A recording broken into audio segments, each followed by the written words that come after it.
नवीन असाल तर आमच्या चॅनलला सबस्क्राईब करा, बेल आयकॉनला क्लिक करा नवीन नोटिफिकेशन मिळण्यासाठी. Hello everyone, today I am going to take OC business services.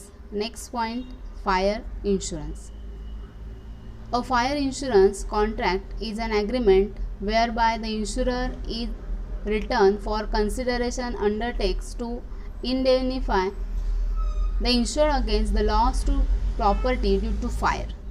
तर याच्यामध्ये फायर इन्शुरन्स म्हणजे काय नेमकं बघायचं आहे की याच्यामध्ये एक फायर इन्शुरन्समध्ये कॉन्ट्रॅक्ट केला जात असतो आणि याच्यामध्ये insurer in return for consideration म्हणजेच यामध्ये जेवढा गुड्सचा आपण इन्शुरन्स काढलेला आहे म्हणजेच हा इन्शुरन्स आपण काढल्यानंतर जर त्याचं कॉजेस हे फायर असेल म्हणजेच फायरमुळं जर कोणतं नुकसान होत असेल तर त्याच्याबद्दल त्या नुकसान भरपाईबद्दल होणाऱ्या नुकसानीबद्दल आपल्याला नुकसान भरपाई या कंपनीकडनं म्हणजेच इन्शुरन्स कंपनीकडून आपल्याला दिली जात असते. Any property which is subject to damage by fire can be insured against fire. म्हणजेच यामध्ये आपली जी प्रॉपर्टी आहे त्याचा सब्जेक्ट मॅटर जो आहे तो डॅमेज बाय फायर असेल तर अशा वेळी आपल्याला ही फायर इन्शुरन्स हा काढला जात असतो. The loss due to fire, lightning and explosion is also covered by fire insurance. तर या फायर इन्शुरन्समध्येच तो लॉस फायरमुळे असेल किंवा लाइटनिंग ज्याला आपण वीज पडणे असं म्हणतो, एक्सप्लोजन असेल म्हणजेच कोणता स्फोट झाला असेल तर या सगळ्यांचा समावेश या फायर इन्शुरन्समध्ये येत असतो. त्याच्यामध्ये नेक्स्ट आपल्याला बघायचं पॉईंट म्हणजे types of fire insurance policies. So our first type, valued policy.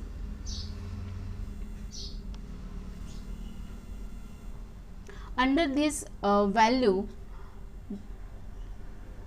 the subject matter of insurance is agreed upon at the time of making a contract.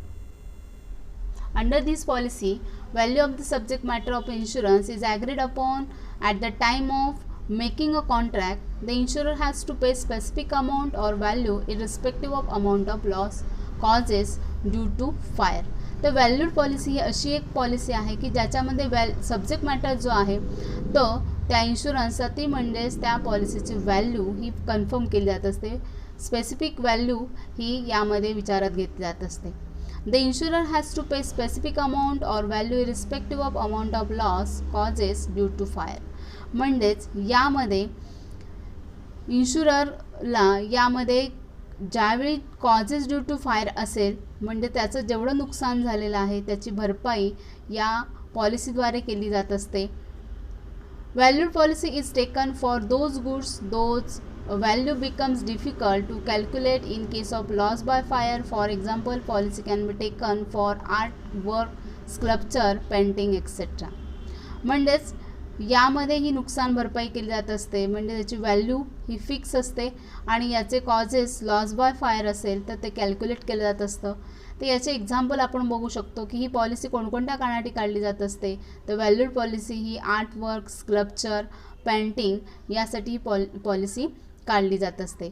म्हणजेच या व्हॅल्यू पॉलिसीमध्ये एक प्रकारे ज्यावेळी लॉस बाय फायर होत असेल तर त्यावेळी एक निश्चित जे नुकसान त्याचं झालेलं आहे त्याची नुकसान भरपाई या ठिकाणी या व्हॅल्यूड पॉलिसीद्वारे दिली जात असते. नेक्स्ट आहे average policy. It is policy which contains an average clause if the subject matter is not insured as per the exact matter value, market value, or it is undervalued, then the insurer liable to pay that percentage of the loss for which is insured. तर या average पॉलिसीमध्ये content असतं ते म्हणजे average clause. तर याच्यामध्ये subject matter असं आहे की ज्या मॅटर किंवा ज्या गुड्सचा आपण इन्शुअर्ड काढलेला नाही म्हणजे मार्केट व्हॅल्यूशी किंवा आपण जर कंपॅरिझन केलं आणि त्या गुड्सचा आपण जर इन्शुरन्स काढला नसेल किंवा इट इज अंडर व्हॅल्यूड असेल तर त्यावेळी जेवढी इन्शुरन्स काढलेला आहे त्याचे काही पर्सेंटेज या ॲव्हरेज पॉलिसीद्वारे दिले जात असतात. For example, if a value is taken for 1 lakh against the market value of 2 lakhs and loss incurred due to the fire is rupees 50,000, then the insurance company will pay rupees 25,000. म्हणजेच यामध्ये policy taken केलेली आहे 1 lakh against the market, त्याची market value आहे 2 लाख, मात्र त्यांनी insurance policy काढलेली आहे ती 1 लाखची. मग अशावेळी त्याचं जर लॉस झाले असेल incurred due to the fire, ते लॉस झालेलं आहे 50,000चं, तर त्यावेळी इन्शुरन्स कंपनी त्याला पे करू शकते फक्त 25,000. म्हणजेच यामध्ये मार्केट व्हॅल्यूशी जरी कंपॅरिझन केलं तर त्यांनी जेवढी काढलेली आहे इन्शुरन्स त्या पद्धतीने त्याचं किती नुकसान झाले, तर इथं आपल्याला दिसते की 50,000 एवढं त्याचं नुकसान झालेलं आहे. मग अशावेळी कॉम्पन्सेशन कंपनी ॲव्हरेज पॉलिसी मेथडनुसार 25,000 एवढं देऊ शकते. नेक्स्ट आहे आपलं स्पेसिफिक व्हॅल्यू. तर या स्पेसिफिक व्हॅल्यूमध्ये बघूया आपण. In case of specific policy, the property is insured for a definite sum irrespective of the market value. If there is a loss, stated amount will have to be paid to the policyholder. म्हणजे याच्यामध्ये या specific पॉलिसीमध्ये सुद्धा ज्यावेळी त्याची property insured केली जात असते तेव्हा त्याला डेफिनेट एक sum irrespective of the market value दिली जात असते. म्हणजे एक ठराविक त्याची व्हॅल्यू जी स्पेसिफिक पॉलिसी आहे यानुसार त्याला एक डेफिनेट सम जे अमाऊंट आहे ती दिली जात असते. If there is a loss, stated amount will have to be paid to the policy holder. म्हणजेच अशावेळी ज्यावेळी त्याचा लॉस होत असतो तेव्हा त्या पॉलिसी होल्डरला त्याच्यामध्ये जेवढी अमाऊंट स्पेसिफिक पॉलिसी किंवा स्पेसिफिक अमाऊंट जेवढी दिली गेलेली असेल तर त्या पद्धतीने इन्शुरन्स कंपनी त्याला पॉलिसीचे पैसे देत असते. In this policy the actual value of the subject matter is not considered. म्हणजे याच्यामध्ये त्याचं ॲक्च्युअल व्हॅल्यू किती आहे हे मात्र त्यामध्ये मॅटर किंवा कन्सिडर केलं जात नाही. For example, a property of rupees 1 lakh is insured for 75,000 and then the loss due to fire is rupees 40,000, then the insurance company will pay rupees 40,000 in full as compensation.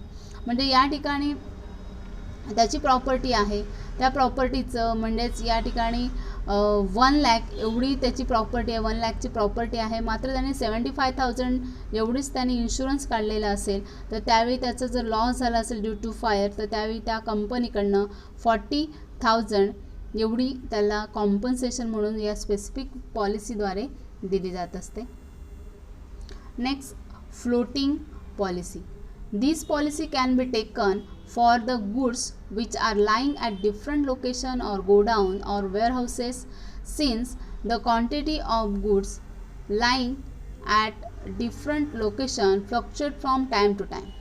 तर याच्यामध्ये ही जी policy floating policy, या floating पॉलिसीनुसार म्हणजे ज्यावेळी ही policy त्याचं जे goods आहे तर ते गुड्स आपण साहजिकच त्याचं लोकेशन हे वेगळ्या ठिकाणी असतं. म्हणजे आपण ते गोडाऊनमध्ये किंवा त्याचं वेअरहाऊसमध्ये त्याचं आपण काय केलेलं असतं, साठा करून ठेवलेला असतो. मग अशा ठिकाणी ज्या ज्या ठिकाणी गोडाऊन असतील, त्याचे वेअरहाऊसेस असतील तर त्या ठिकाणी ही फ्लोटिंग पॉलिसी काढली जात असते.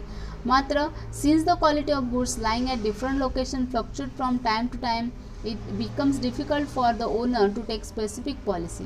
म्हणजेच या गोडाऊन आणि वेअरहाऊसेस याचं लोकेशन म्हणजे त्याची वेगळ्या ठिकाणी त्याचे लोकेशन असतात. मग त्यावेळी त्याला time to time it is difficult for the owners to take specific policy. मग अशावेळी स्पेसिफिक पॉलिसी आपल्याला त्याला घेणं शक्य नसतं. So businessman and traders take fluctuate policy. Such policy is taken for one sum one premium for goods lying at different places. मग अशावेळी ही floating policy जी आहे हे ट्रेडर्स किंवा बिझनेसमॅन असतात हे मात्र ही फ्लोटिंग पॉलिसी काढत असतात.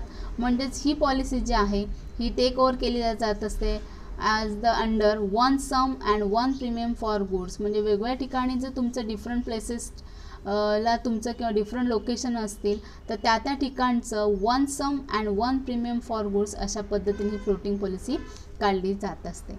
नेक्स्ट आपण बघणार आहोत ते म्हणजेच एक्सेस पॉलिसी.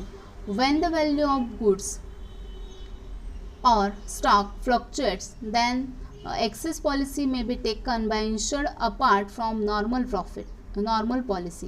तर यामध्ये ही जी एक्सेस पॉलिसी आहे तर याच्यामध्ये ज्यावेळी गुड्स आणि स्टॉक याच्यामध्ये फ्लक्च्युएट होत असतं म्हणजे चढ उतार होत असतात, मग अशावेळी ही एक्सेस पॉलिसी टेक ओव्हर केली जात असते. म्हणजे ही रेग्युलर आपली जी नॉर्मल पॉलिसी आहे त्यातूनच ही एक्सेस पॉलिसी काढली जात असते. The insured will take 2 policies. मग अशावेळी इन्शुअर्ड 2 प्रकारच्या पॉलिसीसाठी ही एक्सेस पॉलिसी घेत असतो. फर्स्ट म्हणजे 1 policy for the amount below which the value of stock does not fall. म्हणजेच या ठिकाणी ही जी पहिली पॉलिसी आहे त्यामध्ये जो स्टॉक आहे त्याची जी व्हॅल्यू आहे डज नॉट फॉल, त्याची व्हॅल्यू ही जी आहे ती मात्र काय झालेली आहे तर त्याची जी ठराविक रक्कम आहे त्यापेक्षा कमी झालेली जी रक्कम आहे किंवा जी कमी रक्कम झालेली आहे त्यासाठी काढली जात असते. आणि another policy to cover the excess value by which the price of the goods fluctuate. आणि ही दुसरी जी पॉलिसी आहे तर याच्यामध्ये ज्यावेळी फ्लक्च्युएशन होत असतं तेव्हा अशा रकमेसाठीच म्हणजे अशा अमाऊंटसाठी अशा गुड्ससाठी दुसरी पॉलिसी काढली जात असते, म्हणजेच ही एक्सेस पॉलिसी काढली जात असते. For example, if the value of stock range between ₹1,50,000 and 2 lakh, then one policy is taken for the 1,50,000 and another policy for excess amount that is 50,000.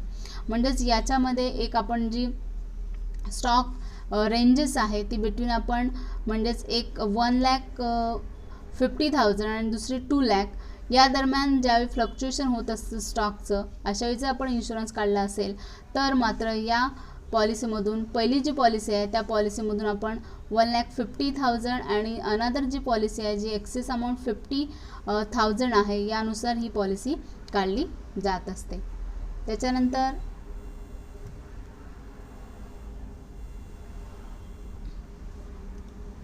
रीइन्स्टेटमेंट policy. तर याच्यामध्ये reinstatement policy this is the type of policy where the insurer undertakes to replace the property or goods lost by fire. In this policy, instead of paying compensation for the property lost by fire, the property is replaced. तर रीइन्स्टेटमेंट policy म्हणजे याच्यामध्ये ही अशा प्रकारची policy आहे की ज्याच्यामध्ये property ही त्याची goods loss by fire झाली असेल, त्याच्यामध्ये ती डॅमेज झाली असेल किंवा रिप्लेस केली जात असेल, मग अशा वेळी त्या गुड्स बद्दल रीइन्स्टेटमेंट पॉलिसी काढली जात असते. म्हणजे याच्यामध्ये ज्यावेळी त्याची जी प्रॉपर्टी आहे त्याच्यामध्ये जर ती डॅमेज झाली असेल, गुड्स लॉस बाय फायर झाले असेल तर अशा गुड्सवर ही रीइन्स्टेटमेंट पॉलिसी काढली जात असते. In this policy instead of paying compensation for the property loss by fire the property is replace. म्हणजेच या पॉलिसीमध्ये जेवढी लॉस बाय फायर झाले असेल तर त्याच्यावर कॉम्पन्सेशन देण्याऐवजी त्याला एक प्रॉपर्टी त्याच्यामध्ये दिली जात असते, म्हणजे ती प्रॉपर्टी रिप्लेस केली जात असते. While paying the compensation the depreciation amount of the policy is not taken into consideration, the rate of premium is higher in reinstatement policy. म्हणजेच याच्यामध्ये ही जी प्रॉपर्टी रिप्लेस केल्यानंतर ज्यावेळी त्याला कॉम्पन्सेशन दिलं जाणार आहे तर हे कॉम्पन्सेशन देत असताना त्याच्यामध्ये depreciation amount of the policy is not taken into consideration. म्हणजे याच्यामध्ये depreciation amount of the policy घेतली जात नाही आणि या रीइन्स्टेटमेंट पॉलिसीचा जो आपण प्रीमियम भरणार आहोत तो प्रीमियम मात्र या ठिकाणी त्याचा रेट जो असतो तो जास्त असतो, म्हणजे तो प्रीमियम आपण जास्त भरावा लागत असतो. नेक्स्ट आहे comprehensive policy. Normally a fire insurance policy does not cover losses due to riots, war etcetera. However, this policy covers a lot of risk. Under single policy, the risk may be loss of goods due to fire, explosion, earthquake, floods, etc. So our next types comprehensive policy. तर normally ही जी fire insurance policy याच्यामध्ये म्हणजेच ज्या वेगवेगळे होणारे war आहेत, रिऑट्स आहेत ज्याला आपण दंगली म्हणतो किंवा होणारे जे युद्ध आहेत तर यासाठी ही मात्र कॉम्प्रेहेन्सिव्ह पॉलिसी काढली जात नाही. मात्र याच्यामध्ये वेगवेगळ्या प्रकारचे जे होणारे नैसर्गिक जे ज्याला आपण होणारे अपघात आहेत त्याच्यामध्ये मग लॉस बाय फायर असेल किंवा एक्सप्लोजन असेल, अर्थक्वेक असेल किंवा जे फ्लड्स आहेत, तर यावेळी या कॉम्प्रिहेन्सिव्ह पॉलिसी या ठिकाणी काढली जात असते. आणि ही जी पॉलिसी काढली जात असते त्याच्यामध्ये खूप लॉट ऑफ रिस्क असते अंडर सिंगल पॉलिसी. त्याच्यानंतर नेक्स्ट आपण बघतोय consequential loss policy. The fire insurance is originally purchase indemnify the material loss only. तर कॉन्सिक्वेन्शियल लॉस पॉलिसी तर याच्यामध्ये म्हणजे जे इंडेमनिफाय द मटेरियल जे आहेत, म्हणजेच या ठिकाणी त्याला आपण एक प्रकारे भौतिक ज्या गोष्टी आहेत, आजूबाजूचे जे आपल्या भौतिक आहेत त्या गोष्टी याची नुकसान भरपाई करण्यासाठी या ठिकाणी हा इन्शुरन्स काढला जात असतो. द इंटँजिबल ज्याला आपण म्हणू शकतो, the intangible interest was not indemnified. Thus, the consequential loss policy includes the loss of tangible and intangible properties. This policy provides an indemnity to the insured for loss of net profits, payment of standing charges, and expenditure in respect of the increased cost of working. तर consequential loss policy जी आहे याच्यामध्ये tangible आणि intangible ज्या properties आहेत त्याच्यावर ही policy काढली जात असते. आणि यामध्ये ज्यावेळी या पॉलिसीमुळे त्याला जेवढा झालेला त्याला जो मिळणारा जो नेट प्रॉफिट आहे त्याचा जर कोणत्या त्या नेट प्रॉफिटमध्ये जर त्याचा काही लॉस झाला असेल किंवा पेमेंट ऑफ स्टँडिंग चार्जेस ज्याला आपण नुकसान भरपाई असं म्हणतो आहे, आणि इतर ज्या इन्क्रीज कॉस्ट ऑफ वर्किंग आहेत या ठिकाणी वेगवेगळ्या या खर्चासाठीच म्हणजेच या ठिकाणी ही कॉन्सिक्वेन्शियल लॉस पॉलिसी या ठिकाणी काढली जात असते. म्हणजेच ही टँजिबल आणि इनटँजिबल जी प्रॉपर्टी आहे यासाठी ही कॉन्सिक्वेन्शियल लॉस पॉलिसी काढली जात असते. नेक्स्ट ज्याला आपण स्प्रिंकल लिकेज पॉलिसी असं म्हणतो आहे. Sprinkle leakage policy covers damage to property caused by an automatic sprinkler system that has leak or discharge water accidentally rather than in response to fire and smoke. तर याच्या आपण sprinkler leakage policy या पॉलिसीमध्ये म्हणजेच ही जी property जी आहे त्याचा जर automatic जर स्प्रिंकल सिस्टीम असेल, म्हणजेच या ठिकाणी ज्यावेळी स्प्रिंकल म्हणजेच वेगवेगळ्या ठिकाणी किंवा कंपनीतून निघणारा ज्याला आपण स्मोक असं म्हणतो आहे त्या स्मोकद्वारे किंवा जर लॉस बाय फायर असेल त्यामुळे जर नुकसान होत असेल तर अशावेळी ही स्प्रिंकलर लिकेज पॉलिसी काढली जात असते. However, the discharge or leak of water due to heat and caused by fire, repair or alteration of building, earthquake, war, explosion are not covered by this policy. म्हणजेच यामध्ये मात्र sprinkle leakage policy जी आहे याच्यामध्ये म्हणजेच कंपनीतून निघणाऱ्या जे smoke असेल, धूर असेल किंवा जर लॉस बाय फायर असेल तर अशावेळी स्प्रिंकलर लिकेज पॉलिसी काढली जात असते. मात्र याच्यामध्ये लिकेज ऑफ वॉटर असेल किंवा डिस्चार्ज ऑफ वॉटर असेल किंवा जे येणारे अर्थक्वेक असेल, अल्ट्रेशन ऑफ बिल्डिंग असेल किंवा जे होणारे वॉर, एक्सप्लोजन असेल याचा मात्र या स्प्रिंकलर लिकेज पॉलिसीमध्ये कोणत्या प्रकारचा समावेश होत नाही.